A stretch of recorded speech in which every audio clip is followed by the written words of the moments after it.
President ട്രംപിന്റെ ഈ നിർദ്ദേശത്തിന് പിന്നിൽ ഇത് പോരാ എന്നാണ് പലരും വിദഗ്ധർ പറയുന്നത്. കാരണം അമേരിക്കയുടെ പ്രശ്നം, അതായത് ഒരു സ്ത്രീക്ക് 2.1 കുട്ടികൾ വീതം, ഒരു 2.1 എന്നുദ്ദേശിക്കുന്നത് ആകപ്പാടെയുള്ള സ്ത്രീകളുടെ ജനസംഖ്യ വെച്ച് നോക്കുമ്പോൾ പിന്നെ ഒരു 2.1 വീതം കുട്ടികൾ ഉണ്ടാവണം, ശരാശരി നിരക്കിൽ കുട്ടികൾ ഉണ്ടാവണം സ്ത്രീകൾക്ക് എന്നാണ് പറയുന്നത് ആ ജനസംഖ്യ നിലനിർത്താനായിട്ട്. പക്ഷേ അമേരിക്കയിൽ 1.62 അത്രയേ ഉണ്ടാവുന്നുള്ളൂ. അപ്പം വലിയൊരു ഗ്യാപ്പ് വരുന്നു. അപ്പം കുറേ കാലം കഴിയുമ്പോഴത്തേക്ക് അമേരിക്കക്കാരുടെ എണ്ണം കുറഞ്ഞുകൊണ്ടിരിക്കും. അതിന് കുഴപ്പമൊന്നുമില്ല, കുറച്ച് ഇന്ത്യക്കാരെ ഇങ്ങോട്ട് ഇറക്കുമതി ചെയ്താൽ മതി. അപ്പം കാര്യങ്ങളെല്ലാം വളരെ സ്മൂത്തായിട്ട് ഇന്ത്യയിൽ നിന്നും ചൈനയിൽ നിന്നൊക്കെ മിച്ചം വരുന്ന ആളുകളെ ഇങ്ങോട്ട് ഇറക്കുമതി ചെയ്താൽ മതി. പക്ഷേ നമ്മുടെ സ്കിൻ കളർ അത്ര വെളുത്തതല്ലാത്തതുകൊണ്ട് ഇവിടെ അത്ര അത് പഥ്യമല്ല എന്ന് മാത്രം. എങ്ങനെയായാലും ഈ തുക കൊണ്ട് കാര്യങ്ങളൊന്നും പോരാ എന്നാണ് പറയുന്നത്. ഇപ്പോൾ പിന്നെ ഈ കുട്ടികളെ വളർത്തുകയും അവരുടെ ചിലവുകൾ, അതൊരു 18 വയസ്സ് വരെയൊക്കെ അവരുടെ ചിലവുകളുണ്ട്, 18-20 വയസ്സ് വരെ അവരുടെ കാര്യങ്ങൾ നോക്കണം. അപ്പോൾ അതിനുള്ള സഹായങ്ങളൊന്നും സർക്കാരിൻ്റെ ഭാഗത്തു നിന്ന് ഉണ്ടാവുന്നില്ല. ഇങ്ങനെ വൺ ടൈം ടിപ്പ് കിട്ടിയിട്ടൊന്നും കാര്യമില്ല.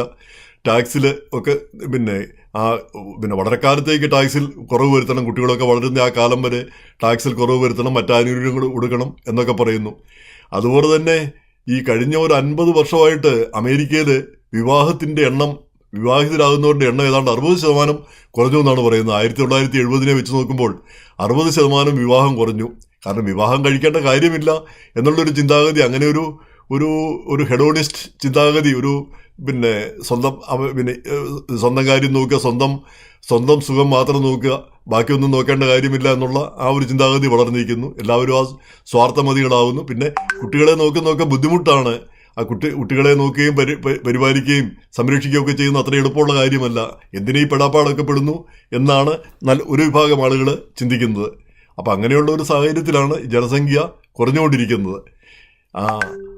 അതിനെ തടയാനാണ് പ്രസിഡന്റിന്റെ ഈ ഒരു ശ്രമം. പക്ഷേ ഇത് എത്ര കണ്ട് വിജയിക്കുമെന്ന് നമുക്ക് പറയാനാവില്ല. അതുപോലെ തന്നെ ഈ കുട്ടികളുടെ കാര്യത്തിൽ നമുക്കറിയാം, ഈ കുട്ടികൾ വളർത്തുന്ന മാതാപിതാക്കളാണ്, അവർക്ക് ഫ്രീഡം ഇല്ല എന്നുള്ളൊരു അവസ്ഥ പോലും അമേരിക്കയിലുണ്ട്. നമ്മൾ കുട്ടിയെ ഒന്ന് തല്ലിയാൽ ഉടനെ സർക്കാർ വന്ന് പിന്നെ നമ്മളെ ചോദ്യം ചെയ്യുകയോ നമ്മളെ പിടിച്ച് ജയിലിലാക്കുകയോ ചെയ്യുന്ന ഒരു സംവിധാനം, അതും ശരിയല്ലല്ലോ. നമ്മുടെ കുട്ടിയുടെ കാര്യം, നമ്മുടെ കുട്ടിക്ക് എന്താണ് ശരിയെന്നും എന്താണ് വേണ്ടതെന്നും നമ്മളാണല്ലോ തീരുമാനിക്കേണ്ടത്, അല്ലാതെ സർക്കാരല്ലല്ലോ തീരുമാനിക്കേണ്ടത്.